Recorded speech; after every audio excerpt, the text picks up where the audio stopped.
mining process in Arizona. A time-honored method to bilk the public of millions of dollars is the ubiquitous mining swindle. Since an unusually rich ore deposit, or bonanza, has historically produced enormous profits for the developer, many of us believe that we too, like the 49ers, can strike it rich.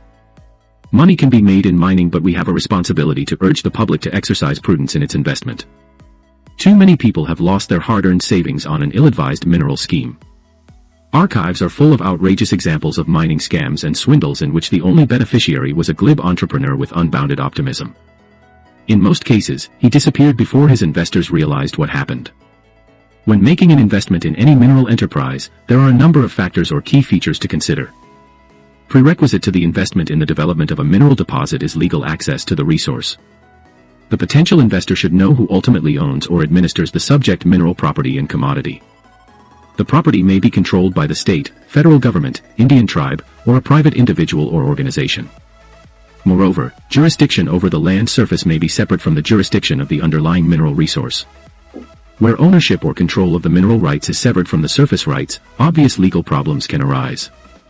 If a mining claim or prospecting permit for minerals is not legitimate, the money invested is wasted from the beginning. In addition, the investor should understand basic differences between leasable and locatable minerals and load and placer deposits. These classifications determine the type of mining agreement and/or claim established on the resource. Very specific requirements must be met and procedures followed to gain the right to develop a mineral deposit. Furthermore, encumbrances against the deposit, though legal, may be detrimental to its development. Typical examples of cloudy or illegal title to a mineral deposit include oversized claims, inappropriate claim designation and improper filing, failure to perform annual assessment or to file affidavits of labor, or location of claims on a privately held mineral estate. The investor should establish exactly what rights he has to the property in question and what conditions are imposed before he spends one penny on exploration or development. Sampling. Perhaps the next major consideration in evaluating a mineral investment is the sample and assay data. One sample does not make a mine. A person who brings a rock that contains 2 ounces of gold per ton to an investor may be carrying the entire mine in his hand. One such high-grade or specimen is not representative of the deposit.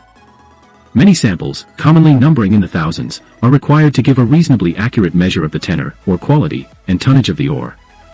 Depending on the configuration and geologic setting of a mineral deposit, there are recommended scientific procedures to follow and methods to use to properly sample the mineralization. The investor should be satisfied that the samples referred to by the mine promoter were collected specifically from the property of interest and also that they were collected in a proper way. The sampling method should be adequately described and each sample site precisely located, preferably on a map. It is important not to forget the practice of deliberately salting, or adulterating, samples. Ingenious ways have been devised to fraudulently enhance the grade of samples either before or after they are collected, regardless of the method of collection. The temptation to salt is particularly appealing when dealing with a mineral of high unit value such as diamond or gold. Assaying. Once collected, the samples must be properly prepared and assayed. In general, the final sample preparation and assay should be done by qualified laboratories. Assayers registered in Arizona are generally familiar with different types of ore and are knowledgeable about the proper method to test for particular metals or other components. All ores are amenable to rigid testing, and comments to the effect that the ore is unassayable are simple not true. Statements belittling the methods of registered assayers, complaining for example that they never report all the gold, are immediately suspect. Modern copying devices also make it a rather simple procedure to later falsify the assayer's report. If there is any question, of course, the sample pulps, and used prepared portion, may be sent to another lab for comparison. Spectrographic analyses do not provide an accurate test of mineral samples. This type of analysis, though relatively inexpensive and useful in providing a list of components in a sample, does not yield a reliable, quantitative measure of tenor. Often a billion, or trillion-dollar, ore body is created by simply multiplying the generalized amount of each of the metals listed in a spectrographic analysis by their current market price. An ore body, however, is not that simple. At this time, there is no commercially acceptable process known whereby each element can be recovered from a deposit. A degree of skepticism should also be reserved for ores said to contain uncommon metals or minerals. Because of their rarity, these substances may command a very high price and are therefore extremely attractive to the investor. The platinum group metals including platinum, palladium, rhodium, ruthenium, iridium, and osmium, are the darlings of the swindler. Considering their high unit value, even minute amounts of these metals appear to be a reasonably good bet to the innocent investor. The problem here is usually the grade or tonnage, or a combination of both. The amount of platinum, for example, is generally too low to realistically consider extraction, or the tonnage is almost limited to a hand specimen. As a primary ore, platinum has never been mined in Arizona. Its only production has come from trace amounts recovered in the final stage of refining copper ores. The geologic environment of Arizona, diverse as it is, does not encourage the search for platinum group metals, graphite, cobalt, nickel, bauxite, diamonds, and a number of other commodities.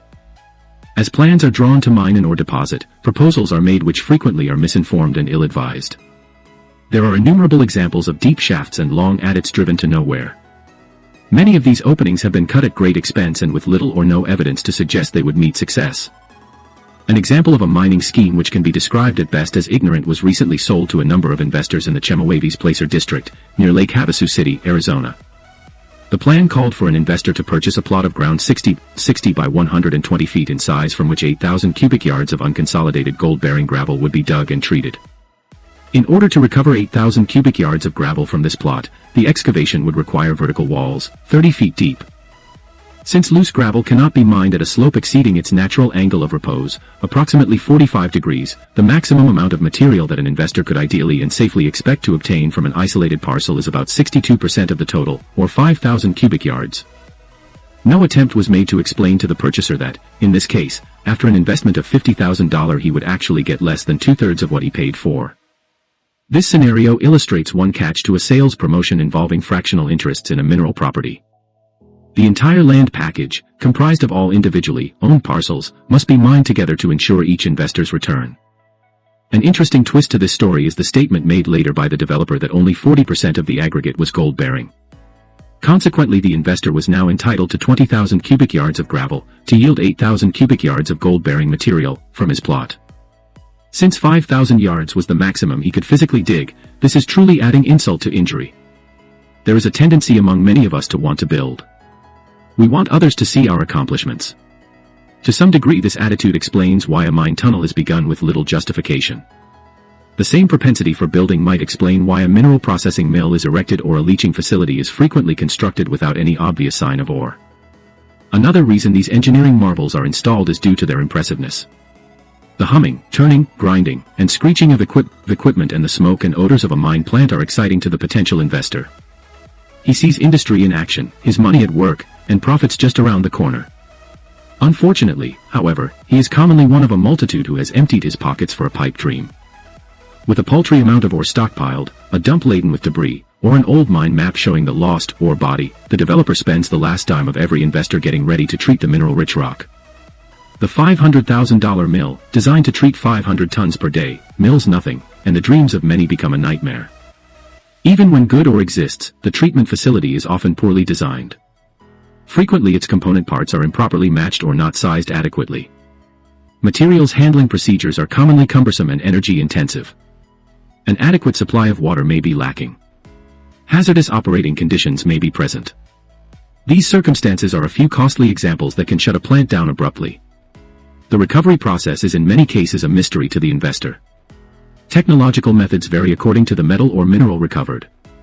In addition, there are many variants based on the size of the mineral component, its gangue association, its state of chemical alteration, the hardness and specific gravity of the ore, permeability of the ore, and a myriad of other factors.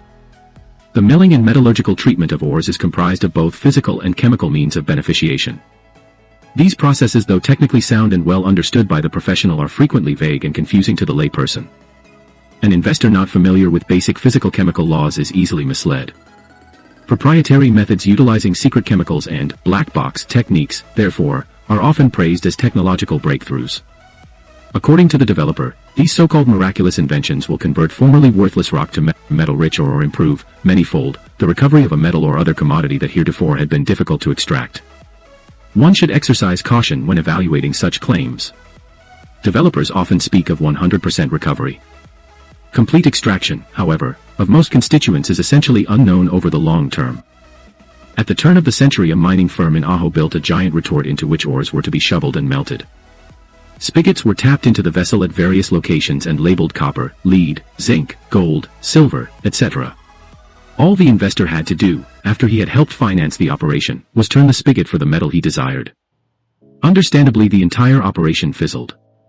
In many cases, difficult technical problems are oversimplified. The ill-informed investor is merely asked to retain faith in the management and to perhaps ante a bit more so that this minor problem can be speedily resolved.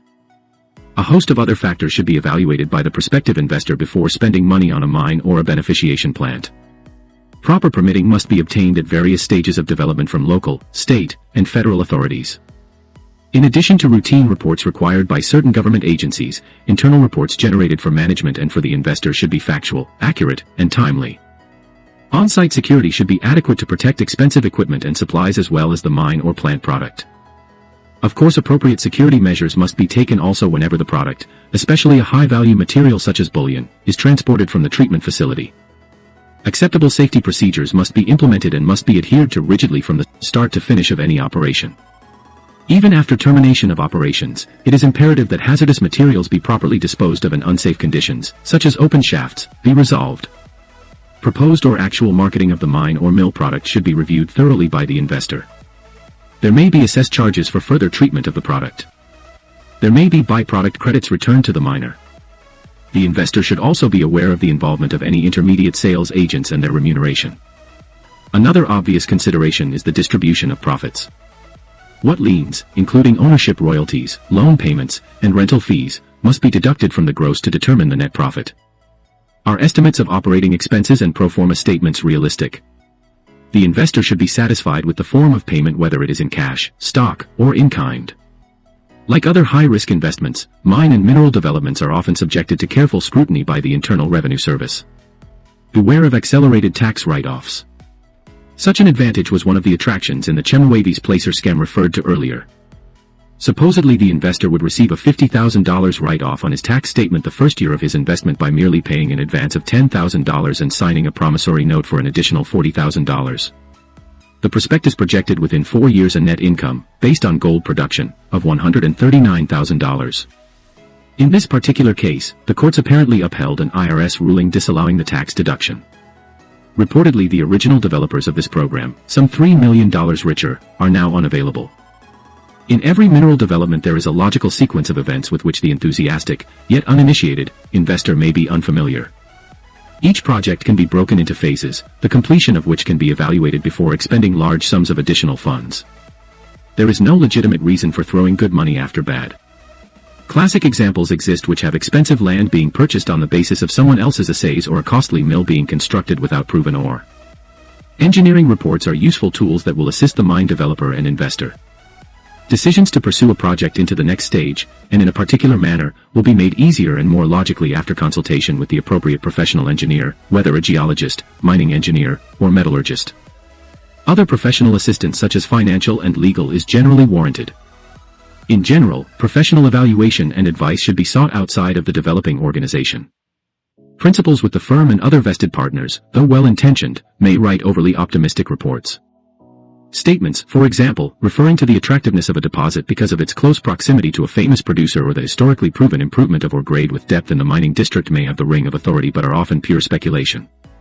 Such reports frequently speak glowingly of questionable assets that may be virtually worthless, example, raw mill sites, dilapidated buildings or sheds, and rusted, dismantled equipment.